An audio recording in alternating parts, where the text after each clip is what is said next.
Support చేయడం జరిగింది. ప్రియమైన సోదరులు, రాజ్యాంగ కమిటీలో ఎన్నుకోవడానికి తర్వాత 1936లో పార్టీ పెట్టి లేబర్ పార్టీ అనేటువంటి పార్టీ పెట్టింది. ముస్లింలకు అయితే ముస్లిం లీగ్ పార్టీ ఉంది.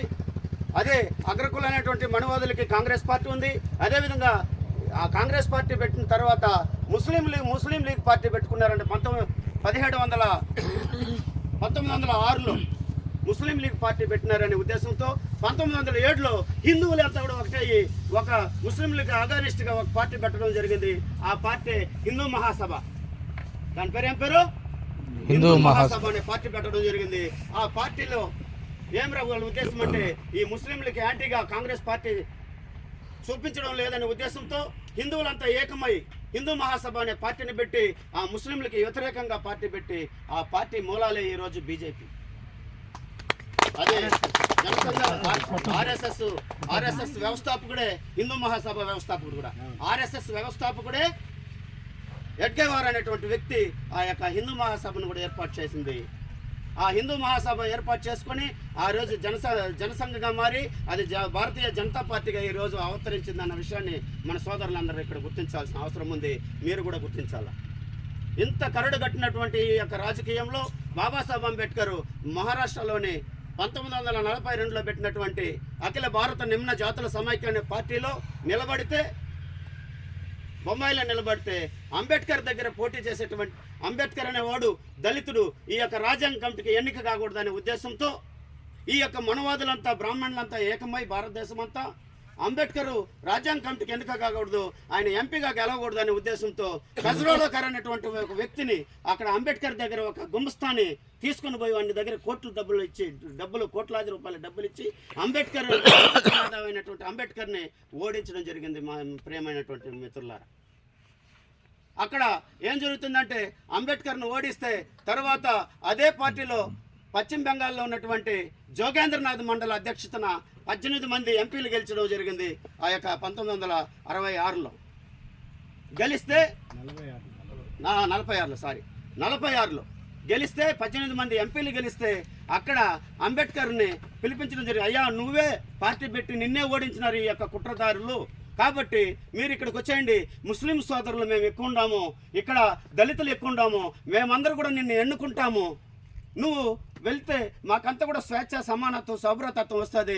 నువ్వు పోయే రాజ్యాంగానికి పోకపోతే, రాజ్యాంగ కమిటీలో పడకపోతే మాకు స్వేచ్ఛ ఉండదు తండ్రి, నువ్వు వీడికి వచ్చాయని చెప్పి పశ్చిమ బెంగాల్ అంటే ముస్లింలు, ఇప్పుడు వాళ్ళు పశ్చిమ బెంగాల్లో ముస్లింలు ఎక్కడ వెళ్ళినారంటే ఇప్పుడు తూర్పు పాకిస్తాన్ అనేటువంటి బంగ్లాదేశ్కి వెళ్ళిపోవడం జరిగింది. ప్రియమైన సోదరులారా, అక్కడ ముస్లింలు దళితులు ఇద్దరు రిజైన్ చేసి, ఎవరంటే యా జిల్లా అంటే జైసూర్ కోల్నా అనేటువంటి జిల్లాల్లో రిజైన్ చేసి ఎంపీలుగా మన సోదరులే అంబేద్కర్ని 2 చోట్ల నిలబెట్టడం జరిగింది. ఆ 2 చోట్ల నిలబెడితే అంబేద్కర్ని అక్కడ ఉండేటువంటి ముస్లిం సోదరులు, దళిత సోదరులు, దళిత సోదరులు, నామశుద్ధులు అనేటువంటి దళిత సోదరులు అందరూ కూడా అక్కడ ఆయన అంబేద్కర్ని ఎన్నుకున్న తర్వాత అంబేద్కర్ రాజ్యాంగ కమిటీకి, భారతదేశ రాజ్యాంగ కమిటీకి ఎన్నుకోవడం జరుగుతుంది. కాబట్టి ఇది ముస్లింలు గుర్తించాల్సిన అవసరం ఉంది. అంబేద్కర్కి క్షణము ఎక్కడ చూసినా బాబాసాహెబ్ అంబేద్కర్కి వెన్నుదన్నులుగా ముస్లిం సోదరులు ఉన్నారనేది మీరు మర్చిపోవద్దండి, మీరు కూడా మర్చిపోవద్దు. అంబేద్కర్ రాజ్యాంగ కమిటీలో ఎన్నుకున్న తర్వాత ఈ యొక్క పాకిస్తాన్ డివైడ్ జరిగినప్పుడు ఆ కోల్నా, జైసూర్ అనేటువంటి జిల్లాలని ముస్లిం సోదరులు అడగకపోయినా కూడా తూర్పు పాకిస్తాన్లో ఈ యొక్క 2 జిల్లాలని ఇచ్చేయడం జరిగింది ఈ యొక్క గాంధీ అండ్ కాంగ్రెస్. ఎందుకంటే అంబేద్కర్ ముస్లింలు అక్కడ ముస్లిం రాజ్యం అయినటువంటి తూర్పు పాకిస్తాన్లో వెళ్ళిపోవాలా, వాళ్ళు అడగల. ఆ యొక్క జైసూరు కోల్నా అనేటువంటి జిల్లాలని వాళ్ళు అడగలేదు, కానీ వీళ్ళే ఫ్రీగా ఇచ్చేస్తారు. అంబేద్కర్ రాకూడదని ఎన్ని కుట్రలో చూడండి. రాజ్యాంగం ఈరోజు మాట్లాడుతున్నాం, అంబేద్కర్ రాజ్యాంగం రాసినాడు, అంబేద్కర్ స్వేచ్ఛనిచ్చినాడు, అంబేద్కర్ ఎన్నో చేసినాడు, వీళ్ళందరూ కూడా స్వేచ్ఛ సమానత్వంగా ఉండామనేసి మాట్లాడుకుంటున్నాం. దాని వెనకాల చరిత్ర చాలా ఉంది అనేది మనకు గమనించాలా ప్రియమైనటువంటి నా యొక్క రక్త సంబంధికుల. ఎందుకంటే అక్కడ వాళ్ళు ఓడిస్తే అక్కడ పోయి గెలిచి మళ్ళా రాజ్యాంగ కమిటీకి ఎందుకైతే పాకిస్తాన్లో కలిపేస్తే అంబేద్కర్ పాకిస్తాన్ కమిటీకి వెళ్ళిపోవడం జరిగింది. తర్వాత మళ్ళా పరిగెత్తినాడు ఎవరి దగ్గరికి? బ్రిటిష్ వాళ్ళ దగ్గరికి. అయ్యా మీరు ఇచ్చిన హక్కుల్ని పోగొట్టినారు మాకు, రౌండ్ టేబుల్ సమావేశాల్లో మీరు ఇచ్చిన కమ్యూనల్ అవార్డుని పోగొట్టారు మాకు. ఈ యొక్క మనవాదులైనటువంటి గాంధీ కాంగ్రెస్ పార్టీ మీరు నేను అక్కడ ఎంపీగా నిలబెడితే కావాల్సిన కొన్ని కోట్లాది రూపాయలు ఇచ్చి నా దగ్గర గుమస్తాగా పనిచేసేవాడిని నిలబెట్టి నన్నే ఓడించినారు. తర్వాత నేనేదో పోయి అక్కడ పశ్చిమ బెంగాల్లో నేను అక్కడ ఎంపీగా గెలిస్తే దాన్ని ఎత్తుకుపోయి పాకిస్తాన్లో కలిపేసినారు. ఇన్ని కుట్రలు చేస్తూ ఉంటే మాకు ఎలాంటి న్యాయం జరగలేదు. మీరు ఇచ్చినటువంటి ఆ యొక్క హక్కులు కూడా పోగొట్టినారనే ఉద్దేశంతో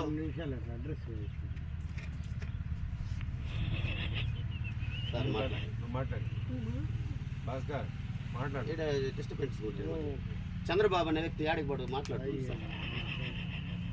ప్రేమైనటువంటి సోదరులారా, దయచేసి మాట్లాడదాను సార్, డిస్టర్బ్ వచ్చేద్దాం సార్. లేదా నేను మాట్లాడేది ఇబ్బందిగా ఉంటే నేను కూర్చునేస్తాను. ఇంకొక విషయం ఏమిటంటే, అప్పుడు బాబాసాహెబ్ అంబేద్కర్ అక్కడ పోయి వాళ్ళతో మాట్లాడుతూ చర్చిళ్ళు, రామ్సే మెక్డొనాల్డ్ వాళ్ళు ప్రతిపక్ష నాయకులతోనూ అక్కడ ఉన్నటువంటి పవర్లో ఉన్నటువంటి నాయకులతోనూ మాట్లాడి మళ్ళీ వాళ్ళు అక్కడి నుంచి గాంధీకి టెలిగ్రామ్ కొడితే, అయ్యా మీరు కానీ బాబాసాహెబ్ అంబేద్కర్ని కానీ భారతదేశ రాజ్యాంగ కమిటీకి కానీ ఎన్నుకోకపోతే మీకు స్వాతంత్రం ఇచ్చేది లేదు అని కరాఖండిగా వాళ్ళు చెప్తే, ఎంత కష్టమో చూడు. ఆయన దగ్గర ఛార్జీలు కూడా ఉండదు, తినేదానికి తిండి ఉండదు.